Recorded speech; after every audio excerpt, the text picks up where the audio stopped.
¿Se oye bien? Buenos días a todos. En primer lugar, quiero agradecer al grupo Álava Ingenieros porque para mí siempre es un placer unirme a las distintas actividades que han hecho en los últimos años, como el Overfly o el Infocus que hicieron hace un poquito más de tiempo, pero a mí este evento particularmente me toca la fibra por interés personal y es un gran placer estar aquí. Voy a intentar dar una visión de lo que hacemos en Mateco. Mateco es una empresa muy nueva, está situada en Valencia, es un spin-off de la Universidad de Valencia y que se centra a día de hoy en general en hacer nuevos materiales con el fin de la descarbonización, pero a día de hoy el foco lo tenemos en catalizadores para la producción de hidrógeno verde. Y quiero contaros un poco, voy a completar la paleta de perfiles de hoy. Ha habido un tema económico muy interesante al principio, además con bastantes puntos de controversia que a mí me entusiasman. Ahora hemos visto desde el Centro Nacional del Hidrógeno una visión como vista de pájaro de todos los problemas y un poco un punto de vista realista de a lo que nos enfrentamos. Y yo quiero complementar eso con un poquito más de tecnología. Incluso me he permitido el lujo de hablar de mi libro y voy a enseñaros algunas cosas de química, que es lo que tengo en el corazón, ¿no? Pero voy a intentar que sea un buen complemento a todo lo que estamos viendo desde el punto de vista de la tecnología. Ahora bien, ya lo digo desde un primer momento, no voy a hablar de PEM, voy a hablar de la mejor electrólisis, que es la alcalina, ¿vale? Y las nuevas vertientes. Bueno, en primer lugar quería hacer unas pinceladas sobre nosotros. Esta es la fábrica que tenemos, está en Paterna, justo enfrente de la ciudad deportiva del Valencia. Esta foto es actual, es real. Ahora mismo, si vais, veréis obreros porque estamos cambiando las instalaciones de esta nave que anteriormente era de una industria de electrónica. Ahora mismo estamos convirtiéndola para todo lo que es la producción de los catalizadores. Es un sector químico, por lo tanto, os podéis imaginar que la regulación es compleja. Las oficinas están operativas y la idea, tenemos 10.000 metros cuadrados y está planeada para poder alcanzar a abastecer el equivalente en gigavatios, llegado el caso, de catalizadores. ¿Dónde hacemos un impacto? Bueno, en este foro podría prescindir de esta diapositiva, es casi un insulto que os cuente porque es importante el tema del hidrógeno. Solo por entroncar un poco con el informe de Marcos, que me lo he leído a detalle, ya sabéis que la industria pesada es uno de los puntos donde se espera que el impacto sea mayor del hidrógeno, el transporte de larga distancia, más que el transporte doméstico, el almacenamiento de energía, pero aquí falta un poco el utilizar el hidrógeno verde como insumo en la industria química, ¿no? Para fertilizantes, que es un poco probablemente el caso más realista y más inmediato que podemos ver a día de hoy. ¿Cuál es el gran número? Pues, por ejemplo, si seguimos las fuentes de IEA, IRENA y el Hydrogen Council, en teoría podríamos contribuir con hasta un 20% a la reducción de emisiones para alcanzar el escenario de Net Zero. Marcos, tú corrígeme si algo de lo que he encontrado por internet está mal, yo rectifico. Siguiendo un poquito más allá, ¿no? ¿Cuál es el desafío? También esto es algo que realmente no voy a profundizar mucho, pero bueno, recordamos otra vez, ¿no? Si tenemos que alcanzar más de 500 gigavatios de capacidad de electrólisis necesaria en 2030, lo cual es una barbaridad, o tenemos que intentar conseguir que el coste del hidrógeno esté por debajo de esa barrera de los $2 por kilogramo, que ya me parece una barbaridad, 2,9 sería una maravilla. La palanca y principal que pensamos desde Mateco es claramente la innovación para reducir los costes de hidrógeno, pero sobre todo para construir el camino para los próximos años. Y aquí, básicamente, a lo que nos vamos a dedicar en Mateco es al último párrafo del informe. Si cogéis el informe y vais al último párrafo que hay en las conclusiones, eso es exactamente lo que hacemos nosotros. Intentar contribuir y sentar las bases para una nueva generación de electrolizadores que permitan bajar dramáticamente el coste, el CAPEX y el OPEX al final. Y de esa manera intentar empujar un poco y hacer rentable, añadimos el rentable ahora en el título, ¿no? Sería un poco la idea. La oportunidad, aquí, perdón por el tamaño, está un poquito pequeño, pero yo básicamente me centraría en la parte central de la diapositiva. Esas son las dos tecnologías donde nosotros impactamos. Esta es la tecnología alcalina convencional, sabéis que tiene una historia larguísima, peca de una ineficiencia, pero es madura, no usa en teoría metales críticos, tiene un menor CAPEX comparado con PEM Y ahora es un momento muy interesante a nivel industrial de producción de electrolizadores porque las grandes empresas y muchas emergentes, incluidas algunas españolas, están cambiando la visión de la electrólisis alcalina convencional y están incorporando una serie de innovaciones en lo que podría llamarse electrólisis alcalina 2.0, donde están yéndose a configuraciones zero gap, presurizadas, una optimización de los parámetros que están haciendo que esa electrólisis alcalina que se veía como una especie de mastodonte poco eficiente cada vez sea mucho más interesante. Y es lo que conquistará el mercado a corto plazo. No hay que ver más tampoco lo que están haciendo en China, ¿no? Están apostando por aquí. Y luego, intentando aunar las ventajas que tiene el PEM, que sabéis que trabaja principalmente de pHs ácidos, usa metales preciosos, el precio es más caro, pero ya está en el mercado y es fruto de muchos de los datos que se han presentado en el informe, están extraídos con electrolizadores tipo PEM. Hay una nueva tecnología que en TRLs está un poquito más baja, que se llama AM, que viene de Anion and Chain Membrane, que la idea es intentar hacer una especie de PEM en alcalino donde el punto más débil es la membrana. ¿Cómo conseguir hacer una membrana que permita la operación a largo plazo de este tipo de electrolizadores?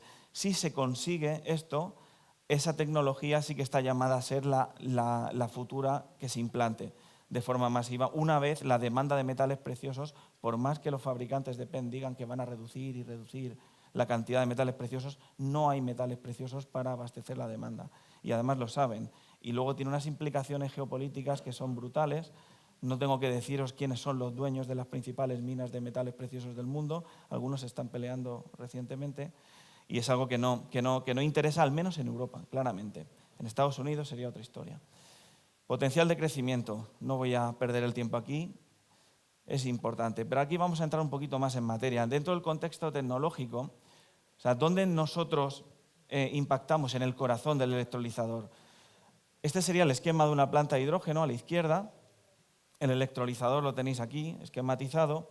El electrolizador principalmente, de una forma muy naif, sería un ánodo, donde tiene la reacción de evolución de oxígeno, principalmente. Luego tendría un separador, en el caso de la electrólisis alcalina convencional, o una membrana en las aniónicas, y luego un cátodo, donde tiene lugar la evolución de hidrógeno. Tradicionalmente, la reacción desde el punto de vista cinético, la más difícil era la del ánodo, era la que limitaba la eficiencia. Ahí es donde empezamos a trabajar en Mateco. Luego os contaré una historia, abuelo Cebolleta, de cómo llegamos a esto, que es bastante curiosa, pero lo que conseguimos, o sea, nuestra visión era intentar hacer un catalizador que permitiera trabajar en el ánodo, o sea, la reacción de evolución de oxígeno, de una manera más eficiente que utilizando metales preciosos en condiciones alcalinas.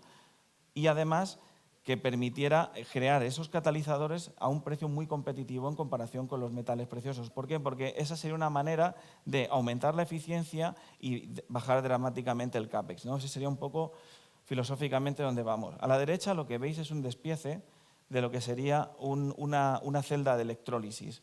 Esta, por ejemplo, es de AM. Y ahí podéis ver marcado el cátodo y el ánodo. Nosotros en Mateco también estamos desarrollando el cátodo. Lo que pasa que a día de hoy no es comercial. Esperamos que salga este año 2024. También libre de metales preciosos y de alta eficiencia. Pero nuestro primer producto y donde empezamos fue en el ánodo, porque era el más difícil. A nivel científico, el reto más difícil era crear un ánodo que fuera más eficiente que un metal precioso. O sea, desde el punto de vista puramente científico era muy estimulante y ese fue el origen. ¿Y cuáles son nuestras soluciones? Como iba anticipando, tenemos básicamente tres, las podemos acoplar en tres. Una es que hacemos ese catalizador a escala industrial, en polvo y en tinta, de manera que alguien que quiera coger ese polvo y depositarlo con sus tecnologías, con sus procesos que pueden haber desarrollado de otros sectores tangenciales al del hidrógeno, como el de las baterías, lo pueden comprar. O una tinta en base agua que sea fácilmente procesable y estable. Para transportarlo tiene muchos menos peligros transportar en forma tinta que ir enviando catalizador en polvo nanométrico por el mundo. O la tercera opción, que sería un poco la joya de la corona, es el electrodo ya listo, llave en mano para usar, depositado con un método patentado sobre el sustrato que prefiera el cliente. Y ahí tenemos una variedad tremenda. Hemos usado muchísimos distintos sustratos basados en níquel, basados en otros metales o incluso más allá de eso. ¿Y cuál sería un poco el impacto? Como decía antes, menor CAPEX y también menor OPEX para el fabricante de electrolizadores. pero también para el desarrollador final de las plantas de producción, ¿no? O sea, la idea es bajar el LCOH, intentar acercarnos al mercado, ¿no? Aquí os he puesto un esquema para enseñaros de una forma más visual exactamente dónde estamos. Si abrimos una celda electroquímica de AM, ahora vamos a hacer un zoom, nos vamos al ánodo, esta parte de aquí sería nuestro catalizador. Está encima de la Porous Transport Layer y esta sería la estructura cristalina de nuestro catalizador y ahí podéis ver cómo ocurriría el water splitting, ¿vale? Sería una forma esquemática de enseñaros exactamente lo que estamos haciendo. ¿Y cuáles son las ventajas que tenemos? O sea, ya os he comentado que impactaría bajando el precio, pero yendo un poquito más en detalle, lo que conseguimos es, debido a la performance que tiene el catalizador, que es tan buena, podemos bajar hasta un 30% el consumo de energía, en función de con quién te comparas en sistemas electrolíticos. También, y esto desde mi punto de vista es algo que creo que puede ser, no inmediatamente, pero en un plazo de unos 5 años, algo que sea realmente un game changer, es que podemos trabajar a unas densidades de corriente bestialmente altas, en alcalina. O sea, si pensáis un electrolizador alcalino comercial hoy en día, que puede trabajar a 400 miliamperios, algunos a 200 miliamperios, 800 los que están tirando la casa por la ventana, 1 amperio en el desarrollo, nosotros podemos ir a 5 amperios con nuestro catalizador. Claro, eso abre una posibilidad de desarrollar, sí, toda la parte de fluido, dinámica y gestión de gases, que no es baladí, se acompasa, se podría operar electrolizadores a unas densidades de corriente nunca vistas, lo cual implica que podrías producir muchísimo más hidrógeno con menos máquinas, con menos CAPEX, o en la misma máquina operarla de una manera más eficiente y simplemente reducir el coste energético. O sea, esa posibilidad es algo que a nosotros particularmente nos excita porque pensamos que por ahí hay un futuro bastante prometedor.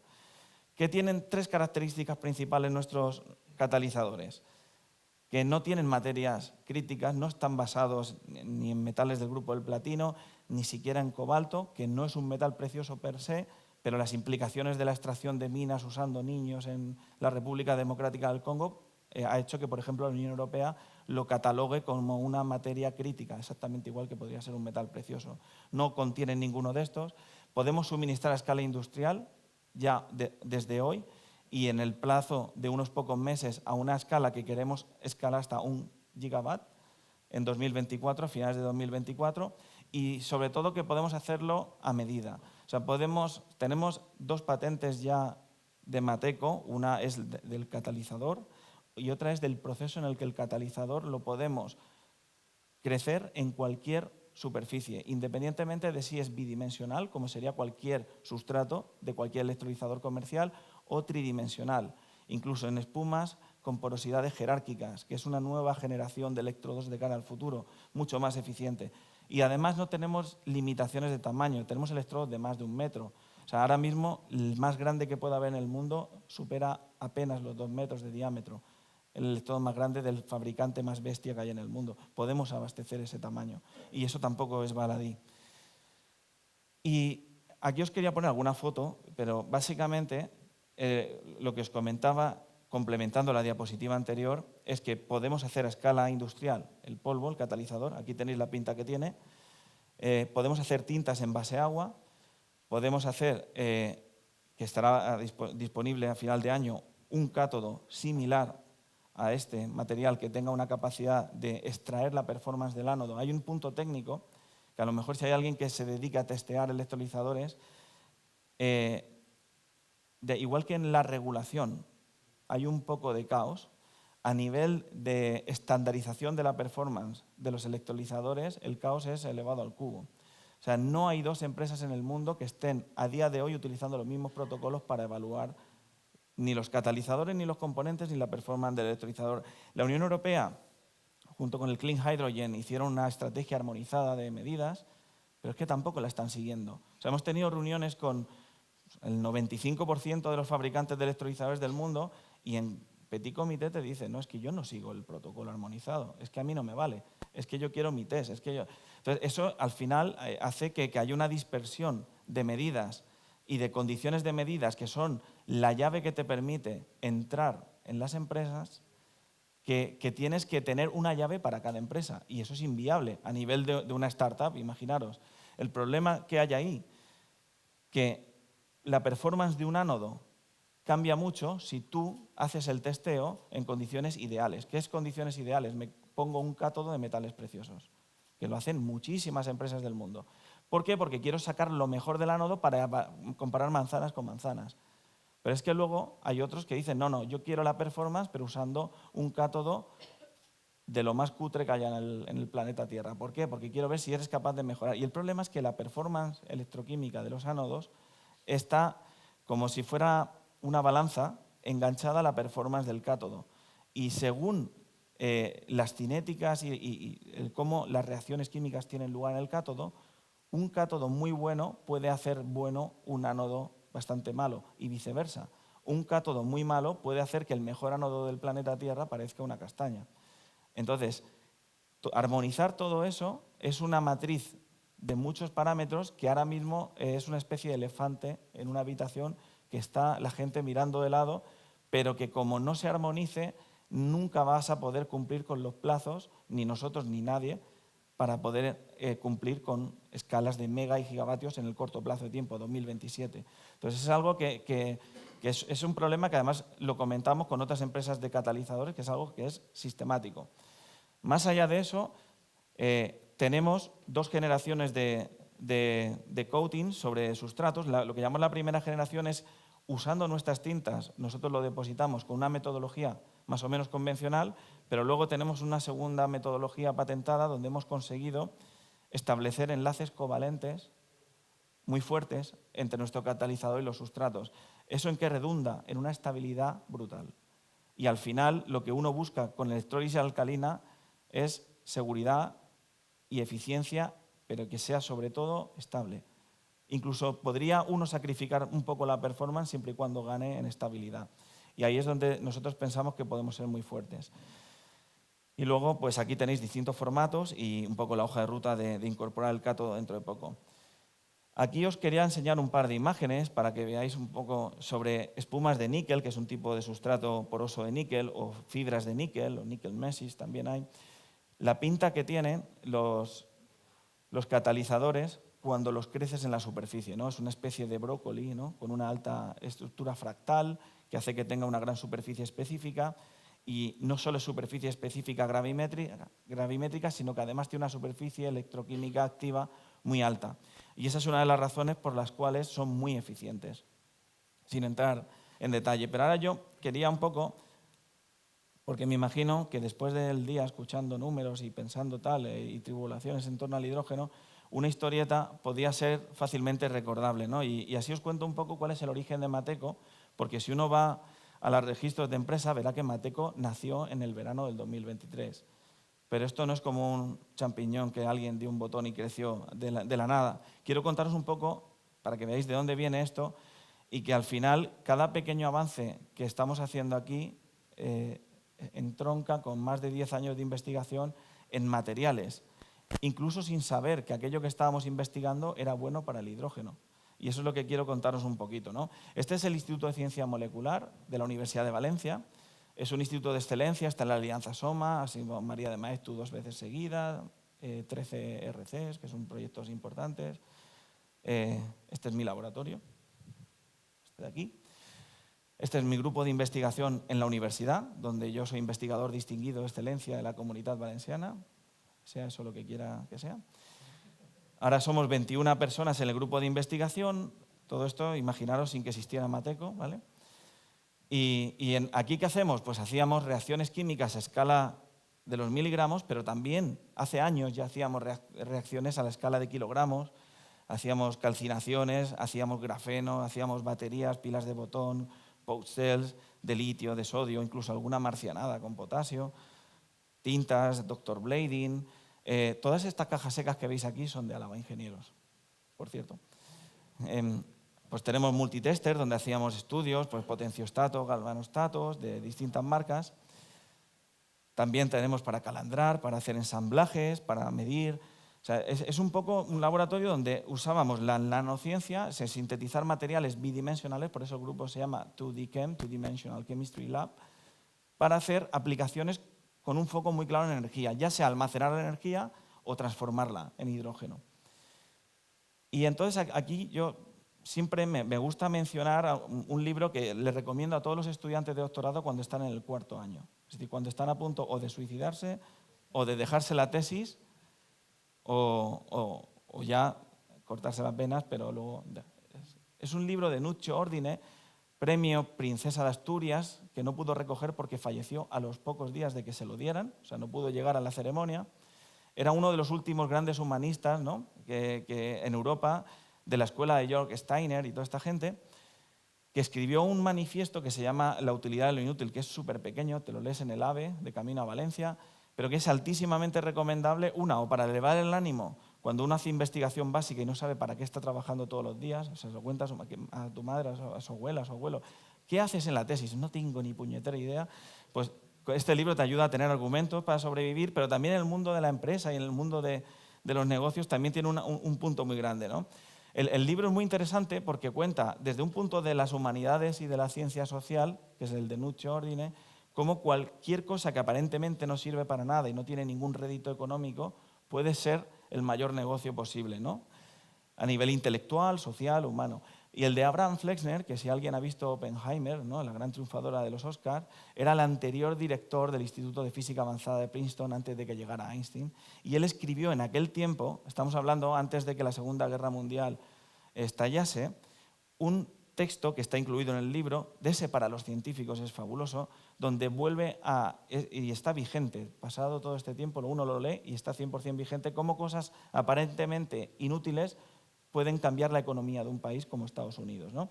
Entonces, a mí me gusta, por ejemplo, usar esto que es el Gartner Hype Cycle de la consultora de Stanford con M, norteamericana Gartner, donde cualquier tecnología emergente para los inversores, sobre todo los que quieren especular y ganar mucho dinero en poco tiempo, les hacen una gráfica de visibilidad y tiempo y les dicen, cuidado, que cualquier tecnología emergente al principio crece muchísimo, hay una especie de burbuja, ¿no?, pensad en el hidrógeno, pero llega un punto donde las expectativas ya están que no se terminan de completar y empieza una gran decadencia hasta que llega un valle de la muerte o de la desilusión, y solo unas poquitas que son capaces de crecer.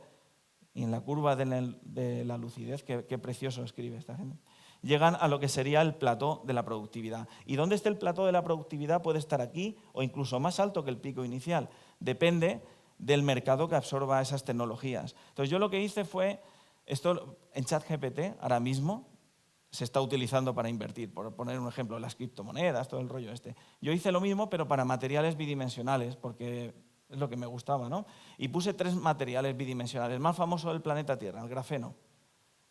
Uno emergente, el fósforo negro, que es un semiconductor de band gap muy interesante y tal. Y aquello que es un hidróxido laminar que no le interesaba a nadie.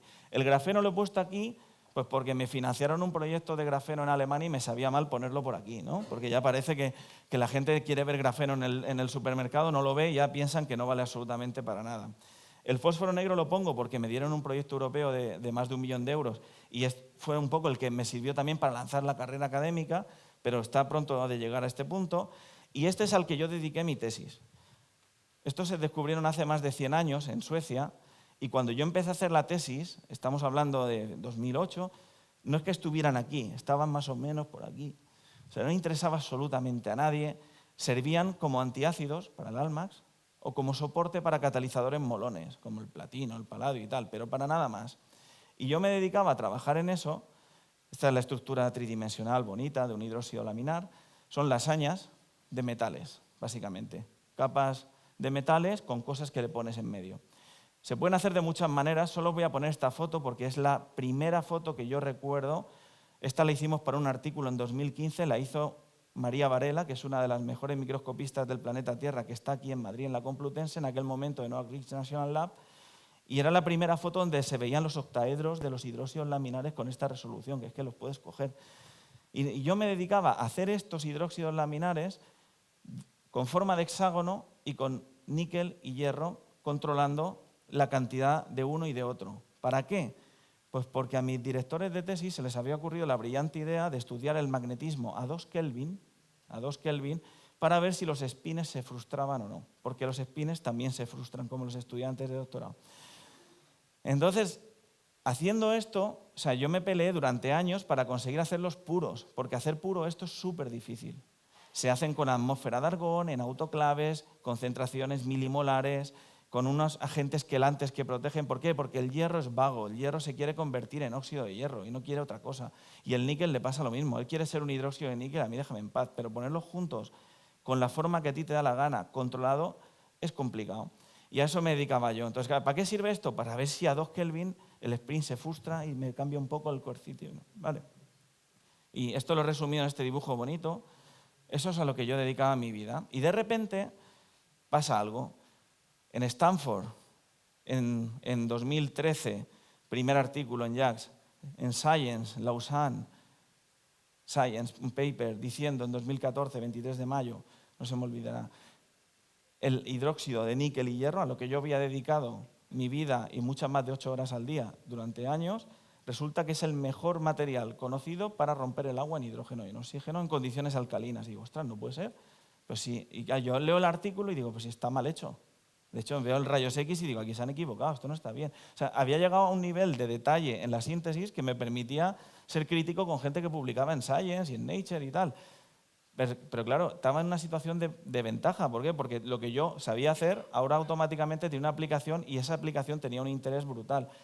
Bueno, empecé a aprender electroquímica, publiqué mucho y hice cosas así interesantes, que esto para el mundo de la academia, lo que hablábamos antes, en indicadores y proyectos europeos, 2RCs, no sé qué, pues muy guay.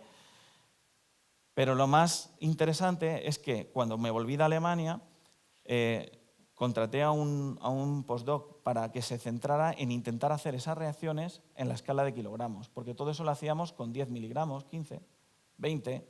Si un día te salía la reacción bien, 80. Y entonces empezamos ahí a trabajar en intentar escalar, cambiando la aproximación. Tras 2 años conseguimos una patente donde éramos capaces de producir esto en kilogramos.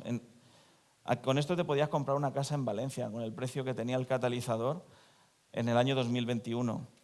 Y luego lo que hicimos fue otra segunda patente, donde hemos aprendido a crecer el material y depositarlo en cualquier sustrato. Entonces, en ese momento, uno de mis ex estudiantes de doctorado de Alemania estaba trabajando en el Hayen, que es el Instituto de las Energías Renovables de Alemania, uno de los más prestigiosos.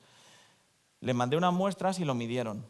Y cuando lo midieron se dieron cuenta de que era mejor que cualquier catalizador que habían medido nunca, incluido el óxido de iridio nanoparticulado sobre nanoformas de carbono. O sea, lo más fancy que podéis imaginar a nivel de publicación, esto que lo hacíamos a nivel de kilos era mejor y obviamente más barato que el iridio, como os podéis imaginar, o que el platino. Entonces de ahí creé una spin-off en la Universidad de Valencia que en el verano del 2023 se convierte en Mateco gracias a la inversión privada del grupo Zubi, que ahora os contaré algo más. Y ese es el origen un poco de Mateco. Y como al final soy el CTO de la empresa, tengo que poner alguna gráfica porque si no es que parece que no he hecho nada, ¿no? He venido aquí a hablar de nada, no tengo que contar, yo sé, algún dato, ¿no? O sea, aquí os voy a contar muy, muy brevemente resultados en setup alcalino convencional y en setups de esta tecnología que os contaba, el AEM, ¿no? Simplemente así de pasada para que veáis valores, ¿no? Y tengáis valores. O sea, con nuestra primera generación, esto es como el iPhone 10 y con el iPhone 15, ¿no? Que sería la segunda generación. Aquí podéis ver, por ejemplo, os podéis quedar con estos valores, 1,45 voltios a 0,5 amperios por centímetro cuadrado. Eso es una barbaridad. A escala industrial, no a escala de laboratorio. A escala de laboratorio todavía lo podríamos mejorar más. ¿Vale? Y ahora mismo los datos de estabilidad que tenemos son 0,004 milivoltios por hora de degradación. O sea que estamos en unos estándares buenos. Esto está hecho en Mateco, este estudio, 80 grados centígrados, 7 molar KOH, o sea, dándole caña, pero también tenemos estudios hechos por terceros países. Esto, por ejemplo, es Heisenta, es un centro de Austria. Aquí ellos, independientemente, han medido con cátodos que no tienen metales preciosos, por lo que os contaba antes de la estandarización, valores de hasta 1,65 voltios a 0,5 amperios por centímetro cuadrado, medido por terceras personas, pero podemos llegar a 1 amperio sin ningún problema, o incluso a 3 amperios. Aquí tenéis estudios hechos en Alemania, en este caso, en alcalina convencional, 3 amperios centímetro cuadrado, 1,64 voltios a 0,5 amperios por centímetro cuadrado. Esto es, simplemente os quiero transmitir que los catalizadores funcionan tanto en el electrólisis convencional como en el electrólisis AEM y que podemos operar en densidades de corrientes que hoy en día no existen en ningún electrolizador comercial. Obviamente, si bajas a densidades de corriente donde estamos a día de hoy, que es aquí, en esta franja, pues funciona de maravilla. Pero mirad si hay recorrido, ¿no? Y algunos clientes ya están empezando a intentar desarrollar este tipo de cosas. Más allá, y para terminar, más allá de catalizadores para hidrógeno verde, ¿qué estamos haciendo? Estamos explorando la reducción electroquímica de CO2, porque las reacciones que tienen lugar en el ánodo son fácilmente extrapolables a otras aplicaciones, incluso baterías de metal-aire, donde la reacción de evolución de oxígeno es clave, o purificación de agua. Ahí estamos trabajando en colaboración con el Instituto Tecnológico de Madrid, que tiene unos resultados muy, muy prometedores. Fundadores, un servidor y Iker Marcaide. Iker Marcaide, simplemente os quería contar que es el presidente del grupo Zubi, de donde viene la inversión que hace que se convierta el spin-off en Mateco, en lo que es hoy en día. Él fue el que fundó Flyware, que es la primera empresa unicornio española que entró en Nasdaq con una valoración de más de 1.000 millones de euros, llegó hasta los 5.000 millones de dólares y tiene varias otras empresas, es un emprendedor en serie. Tenemos un equipo muy experimentado, más de 25 empleados, de hecho estamos en 38 a día de hoy, si contamos la gente que tenemos compartida al grupo Zubi, y un equipo muy talentoso y que nos da mucha faena. Estamos saliendo en los medios, algunos han dicho incluso que somos de las startups más prometedoras, que eso siempre es un arma de doble filo, pero bueno, a día de hoy nos alegramos mucho. Y por no aburriros con todo esto, simplemente contaros que el grupo Zubi tiene un foco muy claro en el impacto y quería acabar con esta diapositiva porque el grupo Zubi cumple 10 años este año y están un poco de enhorabuena. Estas son todo el portfolio de empresas que tienen y con eso quería daros las gracias y estaré disponible para cualquier duda que tengáis en el evento. Muchísimas gracias.